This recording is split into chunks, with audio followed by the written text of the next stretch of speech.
नमस्कार, मैं रवीश कुमार। आवश्यकता है ऐसे युवाओं की जो प्रधानमंत्री नरेंद्र मोदी के भाषण से सही और गलत का पता लगा सकें।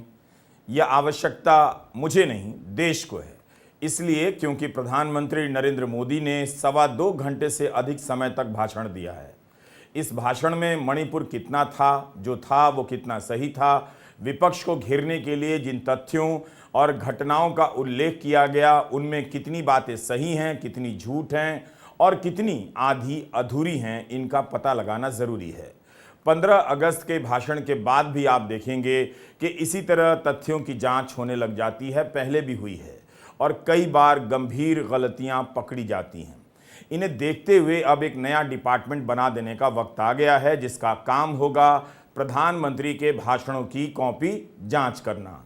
अपने विद्यार्थी जीवन में मैंने ऐसे कई छात्रों को देखा है जो परीक्षा में जवाब नहीं आने पर भी पूरा पन्ना भरकर घर आ जाते हैं। अंग्रेजी अखबार टेलीग्राफ ने प्रधानमंत्री के भाषण के अगले दिन जिस तरह से खबर बनाई है, उसे पत्रकारिता की कक्षा में पढ़ाया जाना चाहिए। छात्रों को बहस करनी चाहिए कि प्रधानमंत्री के भाषण में सवाल का जवाब था या नहीं, या जवाब के नाम पर पूरा पन्ना भर दिया गया था, जिसे टेलीग्राफ ने ब्ला ब्ला ब्ला से संबोधित किया है, जिसके लिए हिंदी में सही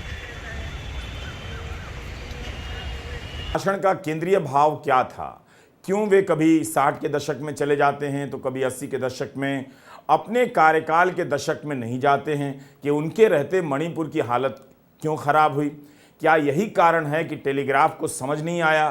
कहीं ऐसा तो नहीं कि बाकी संपादकों को भी वही समझ में आया जो टेलीग्राफ को आया, मगर वे टेलीग्राफ की तरह कहने की स्थिति में नहीं हैं। नौकरी खतरे में न पड़ जाए, इसलिए प्रधानमंत्री के भाषण के गुण गाओ और अपनी अपनी नौकरी बचाओ। टेलीग्राफ ने जिस तरह से पहली खबर बनाई है, उससे साफ है कि यह कहने का प्रयास किया गया है कि प्रधानमंत्री ने इतनी देर तक बोला है, सब बोला है, लेकिन क्या बोला, इसलिए ब्ला ब्ला ब्ला से पन्ना भर दिया है। तो आप पाठकों को भी इस तरह के भाषण पर ऐसी ही कॉपी पढ़ने को मिलेगी। आप ही तय कीजिए कि टेलीग्राफ की यह कॉपी प्रधानमंत्री के भाषण का प्रतिबिंब है, रिफ्लेक्शन है या कैरिकेचर है। हम आज के वीडियो में प्रधानमंत्री के भाषण का विश्लेषण करेंगे। 10 अगस्त को मुंबई में होने के कारण नहीं कर सका था और अब दिल्ली लौट आया हूं।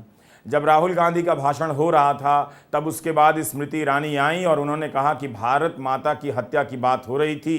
कांग्रेस के नेता हंस रहे थे, तालियां बजा रहे थे। आज राहुल गांधी ने प्रेस कॉन्फ्रेंस की है और कहा कि प्रधानमंत्री का भाषण सुनकर नहीं लगा कि भारत के प्रधानमंत्री बोल रहे हैं। वे हंस रहे थे और मजाक उड़ा रहे थे। कल प्रधानमंत्री जी ने पार्लियामेंट में 2 घंटे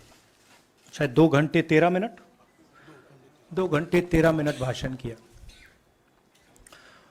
उसमें अंत में 2 मिनट उन्होंने मणिपुर की बात की। मणिपुर में महीनों से आग लगी हुई है, लोग मारे जा रहे हैं, बलात्कार हो रहा है, बच्चों को मारा जा रहा है। और अगर आपने देखा होगा कल, तो प्रधानमंत्री हंस हंस के बोल रहे थे, मुस्कुरा रहे थे, जोक्स क्रैक कर रहे थे, हंस रहे थे। ये उनको शोभा नहीं देता है। हिंदुस्तान का प्रधानमंत्री, अगर इस देश में हिंसा हो रही है, दर्द हो रहा है, हिंदुस्तान के प्रधानमंत्री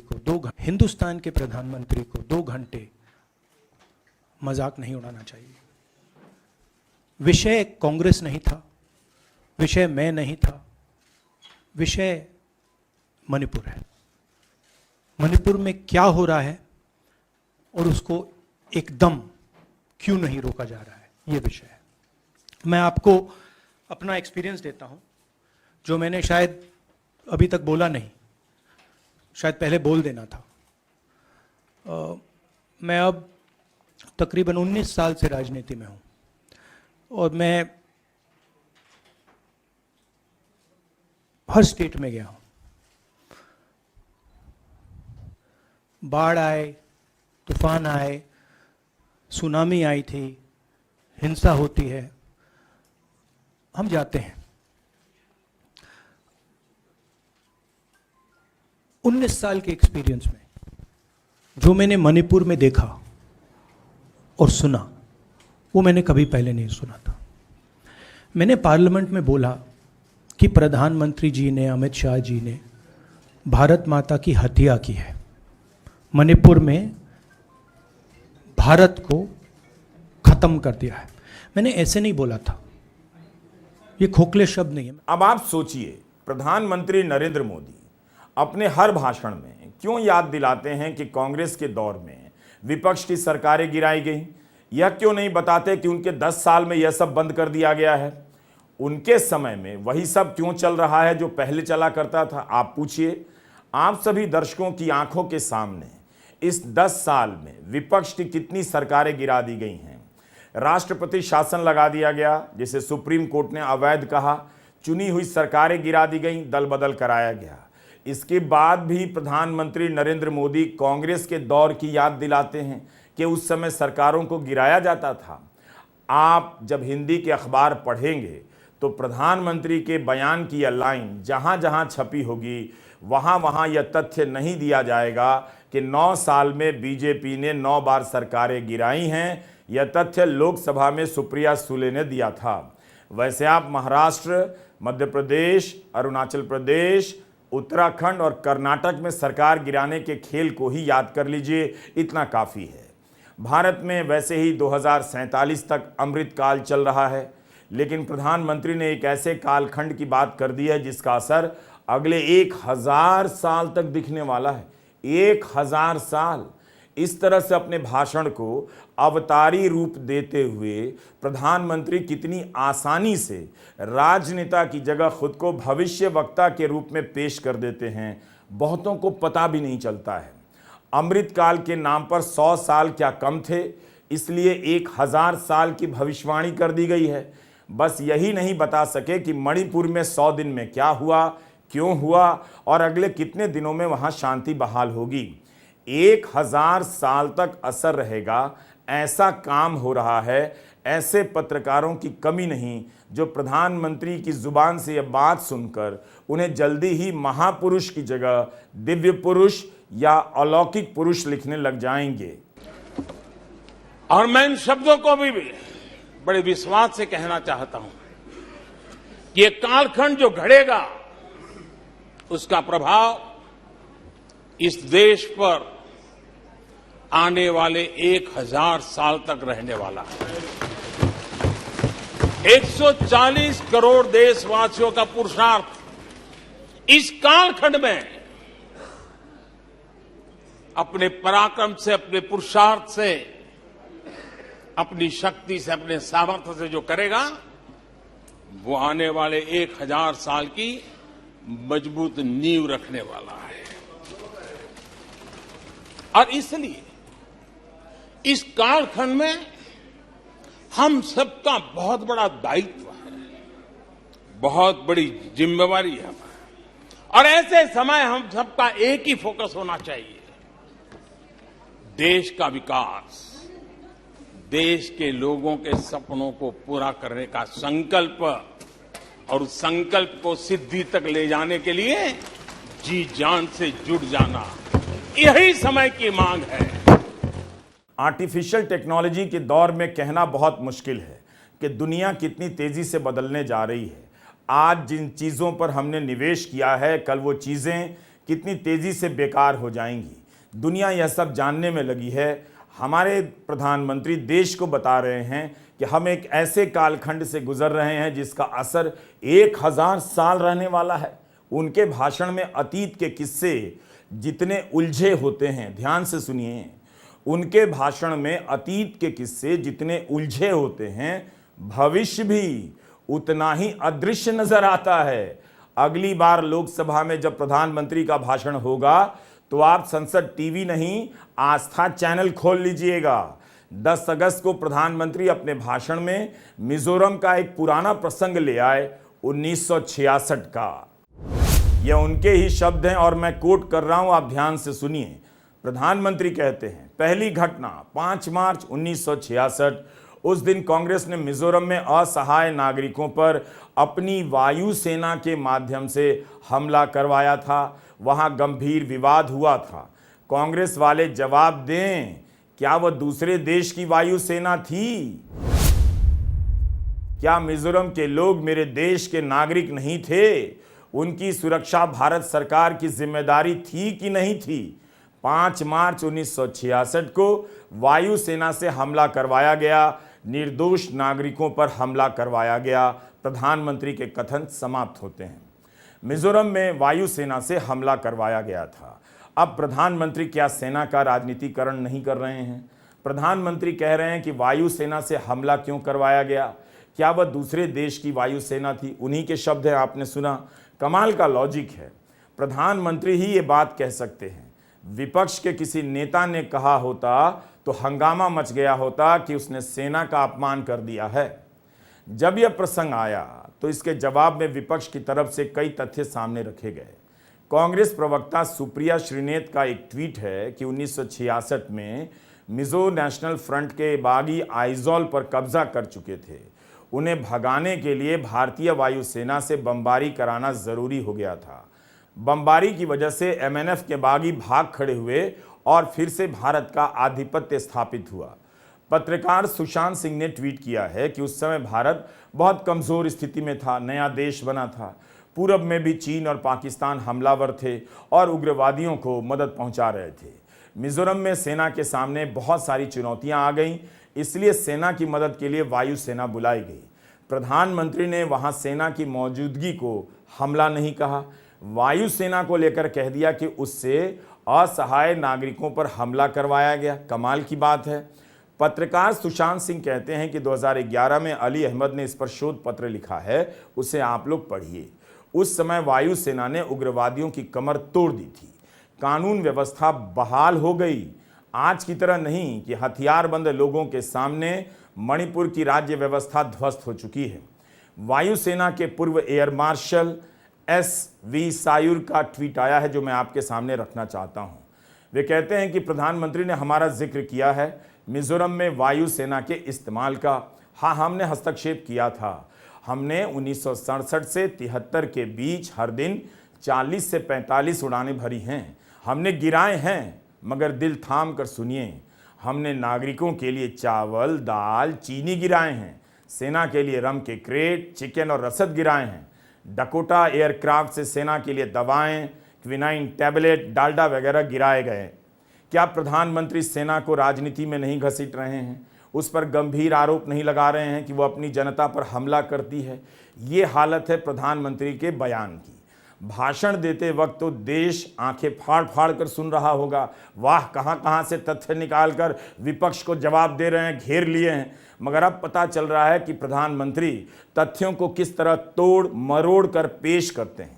प्रधानमंत्री कहते हैं कि वायुसेना से जनता पर हमला करवाया गया और उस समय के बारे में 2003-04 में वायुसेना प्रमुख रह चुके एयर मार्शल कहते हैं कि मिजोरम में वायुसेना ने दवा से लेकर दालें तक गिराई। लेकिन इसका मणिपुर से क्या ताल्लुक था? मणिपुर में क्यों दो समुदाय के लोग आमने सामने हो गए हैं, बंदूकें लेकर एक दूसरे को मार रहे हैं? क्या आपको इस बात से जवाब मिल जाता है कि मार्च 1966 में मिजोरम में वायुसेना से हमला करवाया गया? जब हम मणिपुर पहुंचे, हम लैंड किए, हमें मणिपुर में दौरा करना था। जब हम मेटे एरिया में गए, हमें साफ कहा गया था कि अगर आपकी सिक्योरिटी डिटेल में कोई भी कुकी होगा, उसको आप यहां मत लाइए क्योंकि हम उसको मार देंगे। और जब हम कुकी के एरिया में गए, हमें कहा गया अगर कोई मेटे आपकी सिक्योरिटी डिटेल में होगा, उसको आप मत लाइए, उसको हम गोली मार देंगे। हम जब गए, हमें मेटेज को परे करना पड़ा, हमें कुकीज को परे करना पड़ा। मतलब एक स्टेट नहीं है, आज 2 स्टेट है। स्टेट की हत्या कर दी गई है और उसको चीर दिया गया है। इसलिए मैंने बोला हिंदुस्तान की हत्या मणिपुर में बीजेपी ने कर दी है। और जब मैंने कल प्रधानमंत्री को देखा हंसते हुए, मजाक उड़ाते हुए, मैं समझ नहीं पा रहा था कि हिंदुस्तान का प्रधानमंत्री इस प्रकार से कैसे बोल सकता है। प्रधानमंत्री को यह पता नहीं लग रहा है कि हमारे देश में क्या हो रहा है। छोड़िए, नहीं जाना चाहते हैं, उसके भी कारण हैं, शायद मैं बता नहीं सकता हूं आपको, उसके कारण हैं, मगर अगर जा नहीं सकते हैं तो मणिपुर के बारे में बोले तो। हिंदुस्तान की आर्मी, आप सब जानते हो, सेना को आप जानते हो, जो मणिपुर में हो रहा है, हिंदुस्तान की सेना उसको 2 दिन में रोक सकती है, 3 दिन नहीं लगेंगे। अगर हिंदुस्तान की आर्मी को कहा गया कि यह तमाशा बंद करो, 2 दिन में यह तमाशा, ड्रामा बंद हो जाएगा। प्रधानमंत्री मणिपुर को जलाना चाहते हैं, आग बुझाना नहीं चाहते हैं, यह है सच्चाई। आखिर प्रधानमंत्री नरेंद्र मोदी मिजोरम का प्रसंग लेकर क्यों आए? क्या यह अच्छा है? क्या यही जोरदार और धुआंधार भाषण है, या इस भाषण में केवल धुआं ही धुआं भरा हुआ है? अगर मिजोरम का जिक्र ही करना था तो पूरी बात बताते कि मिजोरम में क्या क्या हुआ, क्यों वे कह रहे हैं कि वहां के असहाय नागरिकों पर हमला किया गया। आपने देखा कि उनके भाषण से संदर्भ गायब है, आगे पीछे का प्रसंग गायब है। बस ये है कि हमला हुआ और अधूरे और झूठे तथ्यों के साथ विपक्ष पर हमला कर दिया गया और हेडलाइनें बना दी गईं। लेकिन मोदी जी, आज आपने एक बहुत बड़ी गलती की। आप अपने सांसदों को कुछ भी कहते रहिए, अपने चरण चुंबकों को कुछ भी डायलॉग बाजी करते रहिए। 2 चीजें आपने साफ कर दी। एक पहली चीज आपने साफ कर दी कि अपने दिमाग बेलगाम प्रवक्ताओं को और फेक न्यूज की अपनी व्हाट्सएप फैक्ट्री को, अपने सोशल मीडिया की स्क्रिप्ट आप खुद लिखते हैं। क्योंकि ऐसा लग रहा था मानो वो व्हाट्सएप का खर्रा पढ़ रहे हो जो आप पढ़ रहे थे सदन में भाषण अपना, बिल्कुल वैसा प्रतीत हो रहा था। तो स्क्रिप्ट तो आप खुद लिखते हैं, इसीलिए आपके पास वक्त नहीं है देश के काम करने का, क्योंकि आप फेक न्यूज फैक्ट्री चलाने में ही इतने मशगूल हैं। ये पहली बात। दूसरी बात, आज आपने एक गलती कर दी। आप जो बात बंद पर्दों के पीछे कहते हैं ना, वो आपको खुले में नहीं कहनी चाहिए थी। ये देश सब कुछ सहता है, ये देश अपनी मां का अपमान नहीं सहेगा। भारत हमारी मां है, इंडिया हमारी सरजमी है, हमारी मातृभूमि है, इस पर फक्र है हमें, इसके लिए दिल धड़कता है। तो जब इंडिया का कोई विद्रूप करता है, जब इंडिया को कोई घमंडिया कहेगा, और वो भी देश का चुना हुआ प्रधानमंत्री, तो ये बर्दाश्त नहीं होगा। आपका डर दिखता है मुझे, आप सहमे हुए हैं इंडिया के सामने, क्योंकि आप जानते हैं कि जब इंडिया से किसी का सामना होता है तो शिकस्त सामने वाले की ही होती है, जीत हमेशा इंडिया की होती है। लेकिन आज आपने गलत कर दिया। अपने देश का नाम कौन विद्रूप करता है? उसको देश प्रेमी तो नहीं कहते हैं, उसको देशद्रोही कहा जाता है। प्रधानमंत्री नरेंद्र मोदी ने मिजोरम का उदाहरण दिया, उससे मणिपुर के बारे में आपकी क्या समझ बनती है, बताइए।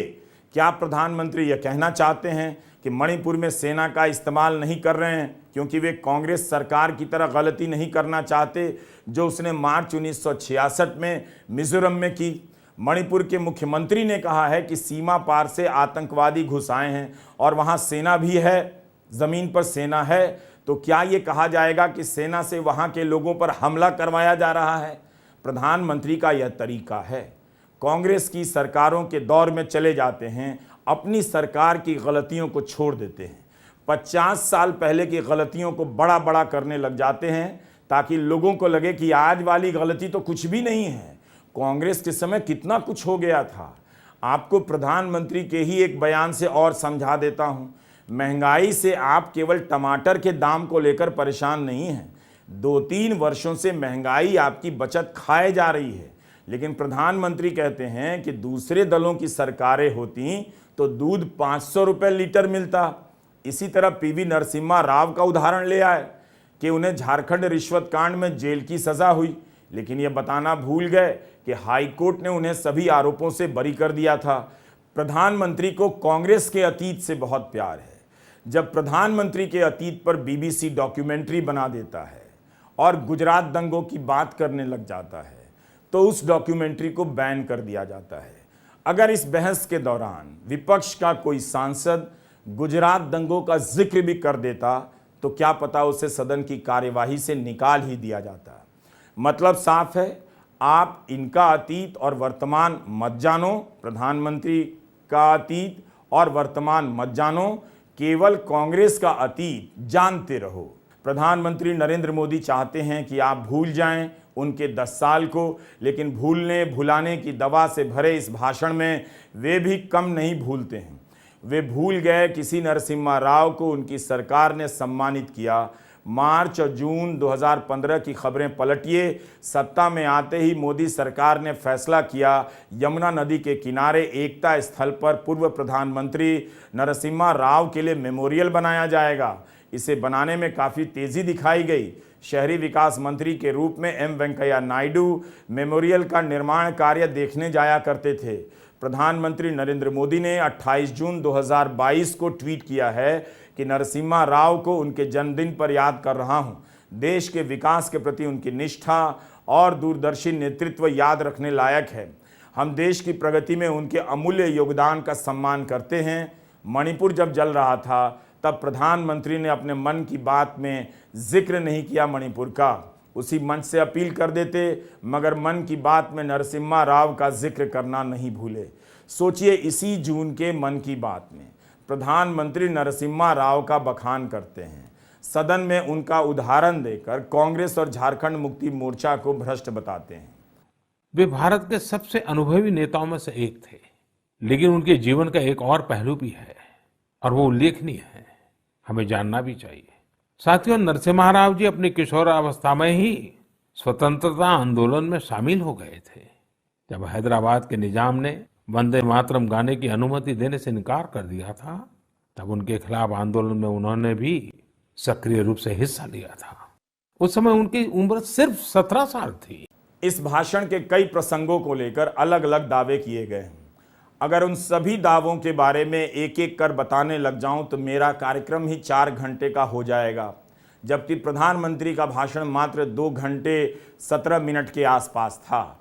लोकसभा में प्रधानमंत्री का भाषण उन तत्वों से भरा नजर आया जिसकी तरफ राहुल ने इशारा कर दिया था। राहुल गांधी ने मणिपुर नहीं जाने को लेकर कहा था कि प्रधानमंत्री को अहंकार नहीं करना चाहिए। उन्हें लंका का उदाहरण दिया, मगर प्रधानमंत्री उसी लंका और हनुमान जी का इस्तेमाल कर बताने लग गए कि जनता ने कांग्रेस को 400 से 40 पर लाकर उसका अहंकार कम कर दिया।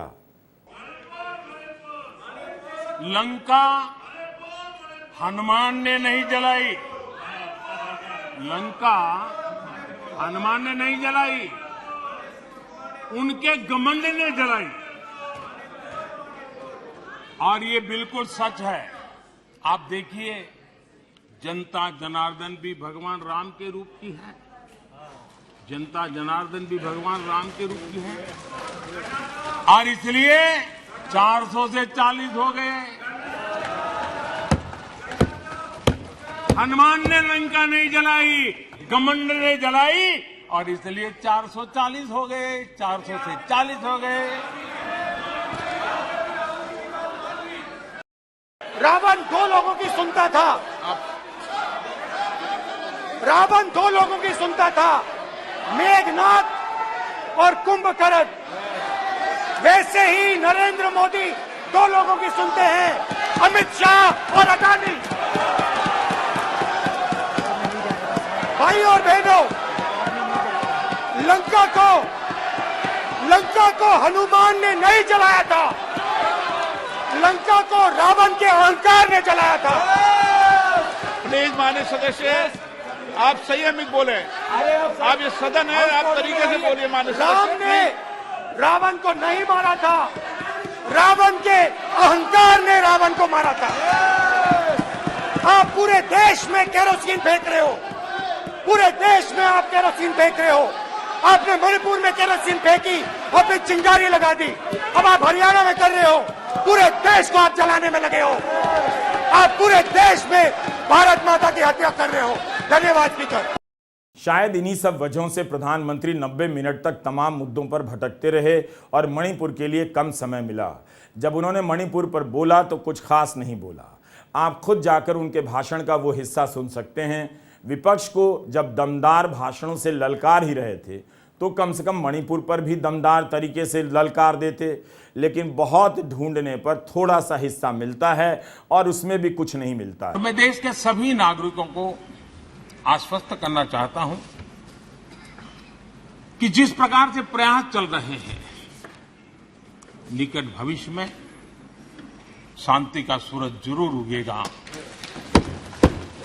मणिपुर फिर एक बार नए आत्मविश्वास के साथ आगे बढ़ेगा।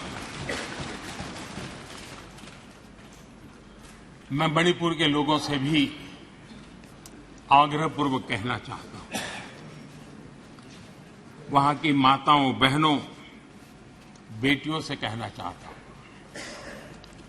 देश आपके साथ है,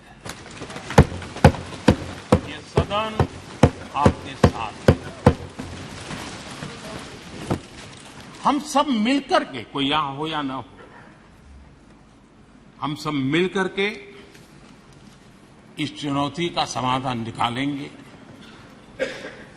वहां फिर से शांति की स्थापना होगी। मैं मणिपुर के लोगों को विश्वास दिलाता हूं कि मणिपुर फिर विकास की राह पर तेज गति से आगे बढ़े, उसमें कोई प्रयासों में कोई कसर नहीं रहेगी। वैसे आप खुद भी मणिपुर पर प्रधानमंत्री का भाषण सुनिए और फैसला कीजिए। जब 100 मिनट तक मणिपुर का जिक्र ही नहीं आया तो विपक्ष के सांसद सदन से बाहर चले गए।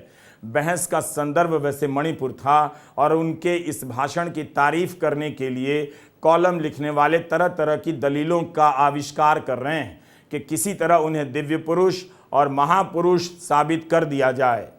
After 21 days, the Prime Minister of India, Modi, had to be compelled, had to be dragged by a no confidence motion moved by the India Alliance. That's the only way he had to come to Parliament. He's avoided Rajya Sabha for 21 days. Today, his first entry to the Lok Sabha. For the first 90 minutes of his speech, not a whiff about Manipur. 4 minutes on Manipur. What did the India Alliance do? All the parties walk out. Within 30 seconds of them walking out, round about the 100th minute of the speech, then he speaks on Manipur for 4 minutes. Mr. Prime Minister, I said last week, you have a heart of stone, maybe even worse. प्रधानमंत्री India alliance के 3 प्रश्नों से भाग रहे थे। प्रश्न पहला कि वो मणिपुर कब जाएंगे, प्रश्न दूसरा कि वो अपने मुख्यमंत्री मणिपुर के कब बर्खास्त करेंगे, प्रश्न तीसरा कि वो 80 दिन मणिपुर पे क्यों चुप रहे।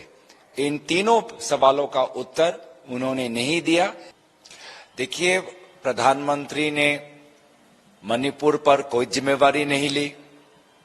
मुख्यमंत्री जो विफल हुए, जिसके कारण 6000 घर जलाए गए, 6 लाख गोलियां पुलिस थानों से लूटे गए, 60,000 लोग बेघर हो गए, जिसके कारण आज मणिपुर 2 हिस्सों में बंट चुका है, उस पर प्रधानमंत्री मोदी जी कोई कार्रवाई नहीं लेना चाहते। आज उनके गृह विभाग विफल हुए हैं राष्ट्र की सुरक्षा में, उस पर वो कुछ नहीं बोलना चाहते। हमने अपने वीडियो में सवाल उठाया था कि लोकसभा में मणिपुर को लेकर चर्चा हो रही है, क्या मणिपुर से जो 2 सांसद हैं उन्हें बोलने का मौका मिलेगा? मिजोरम के सांसद को बोलने का मौका मिलेगा या नहीं? राजकुमार रंजन सिंह इनर मणिपुर से बीजेपी के सांसद हैं, आउटर मणिपुर से सांसद हैं, लोरहो एस फोज नागा पीपल्स फ्रंट के सांसद हैं, मगर एनडीए का हिस्सा हैं। गौरव गोगोई ने पीएम के बोलने से ठीक पहले लोकसभा के स्पीकर से कहा कि इन्हें बोलने का मौका मिलना चाहिए, इन्हें चुप कराया गया है।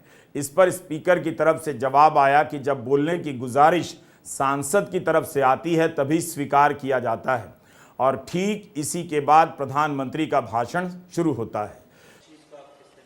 ये मणिपुर की सच्चाई को छुपाने की एक साजिश है, क्योंकि वो मणिपुर के 2 सांसद वो खुद कबूल करते कि उनकी सरकार व्यर्थ थी।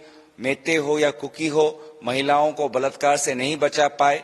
मेते हो या कुकी हो, लोगों को हत्या करने से उनको रोक नहीं पाए। आज मणिपुर के 2 भाग होने से उनकी सरकार रोक नहीं पाए। तो इस सच्चाई को छुपाने के लिए, जबकि एक मंत्री उनका केंद्रीय मंत्री भी है, पर उनके हाथ पैर मुंह बांध दिए गए।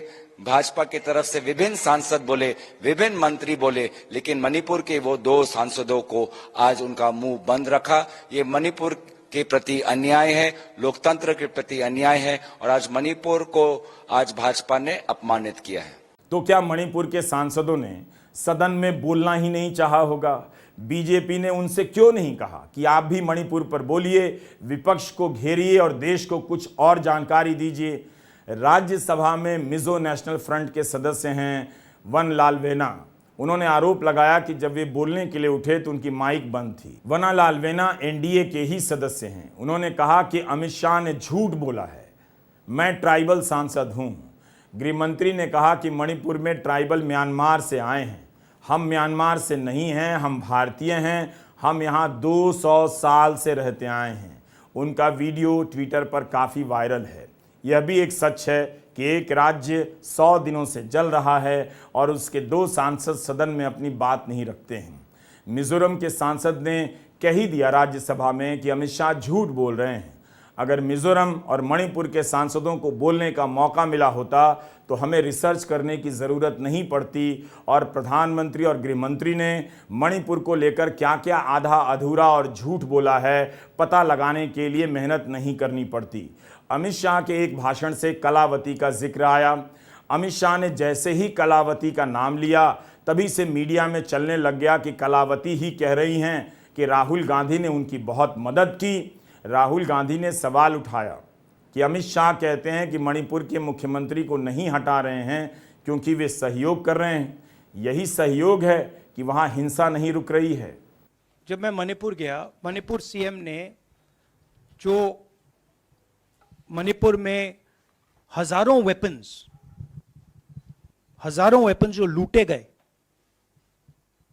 वो मणिपुर सीएम के नीचे ही हुआ। तो क्या अमित शाह चाहते थे कि ये हजारों वेपन्स लूटे जाएं? राहुल जी, जो हिंसा चल रही है, क्या अमित शाह चाहते हैं कि हिंसा चलती जाए? चीफ मिनिस्टर उसको रोक नहीं पा रहा है। अमित शाह जी कह रहे हैं कि भैया वो हमारी बात मान रहा है, तो क्या आप चाहते हैं कि मणिपुर चलता जाए? कांग्रेस सांसद राहुल गांधी ने कहा कि असम राइफल्स के खिलाफ एफआईआर का होना बता रहा है कि वहां किसी तरह का संवाद नहीं हो रहा है। गृह मंत्री अमित शाह ने अपने भाषण में कहा कि उनकी सरकार ने यूएपीए का राजनीतिक इस्तेमाल नहीं किया है।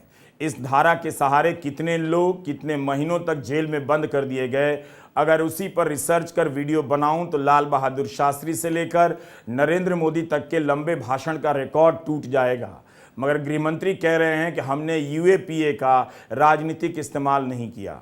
यह जून 2021 का इंडियन एक्सप्रेस है। दिल्ली हाईकोर्ट ने कहा है कि आतंकवाद की परिभाषा इतनी व्यापक नहीं हो सकती कि आप साधारण अपराधों को भी इसमें शामिल कर दें। यह कहते हुए दिल्ली हाईकोर्ट ने देवांगना कालिता, नताशा नरवाल और आसिफ इकबाल को जमानत दे दी। आतंकवाद की परिभाषा को व्यापक कर स्टेट ने साधारण लोगों को आतंकवाद को रोकने की धारा यूएपीए के तहत बंद कर दिया। यह पहली बार था जब कोर्ट ने यूएपीए के गलत इस्तेमाल पर सवाल उठाया। कहा कि जिन लोगों को उनके सामने लाया गया है उनके अपराध आतंकवाद की कैटेगरी में नहीं आते हैं। अमित शाह अपना उदाहरण चुनते हैं प्रधानमंत्री नरेंद्र मोदी की तरह। उन्हें पता है कि गोदी मीडिया का भारत कभी भी दूसरा उदाहरण चुनकर नहीं लाएगा। उसमें ये हिम्मत अब नहीं बची है। जिस देश का मीडिया गुलामी का जीवन जीता हो, गुलामी की भाषा बोलता हो, उस देश में सत्ता पक्ष का हर भाषण हमेशा ही शानदार होगा, दमदार होगा और वजनदार होगा। ये होना ही है, वरना गोदी मीडिया का दम निकाल दिया जाएगा। अमित शाह ने कैसे कह दिया कि एक भी केस में राजनीतिक इस्तेमाल नहीं हुआ है?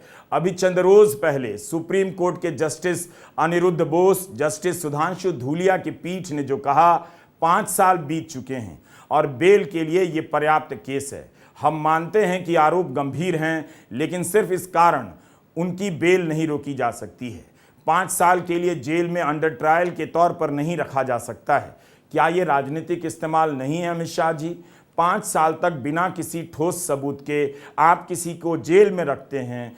सामाजिक कार्यकर्ताओं के अलावा लड़कियों पर यूएपीए की धाराएं लगाई गईं ताकि भारत की लड़कियों का हौसला हमेशा के लिए टूट जाए। वे नागरिक बनकर गलत का विरोध करने घर से बाहर ना आएं।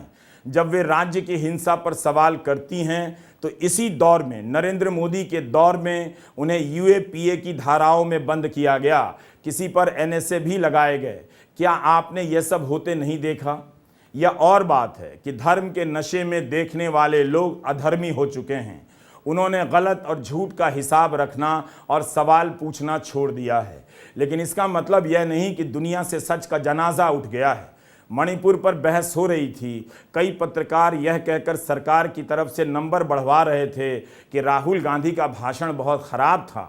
प्रधानमंत्री का भाषण इन पत्रकारों के लिए एक अवसर होता है, वाहवाही हासिल करने का, वाहवाही करने का, कि उनके जैसा, प्रधानमंत्री के जैसा बोलने वाला कोई नहीं। वे प्रधानमंत्री के भाषणों से सच और झूठ का पता नहीं लगा सकते, इसकी इजाज़त नहीं होगी, इसलिए ताली बजाने लग जाते हैं। प्रधानमंत्री के भाषण से इतनी बड़ी गलती निकल जाए, सेना पर खुद ही सवाल करने लग जाएं, इस तरह से राजनीति करने लग जाएं और पत्रकार चुप रह जाएं। आप खुद सोचिए, राहुल गांधी का भाषण क्यों अच्छा होना था, क्यों होना चाहिए था? क्या यह उनका इम्तहान था? भाषण तो अच्छा और सच्चा प्रधानमंत्री का होना चाहिए था। आप खुद तय करें कि क्या प्रधानमंत्री के भाषण में ये दोनों ही तत्व थे। नमस्कार, मैं रवीश कुमार।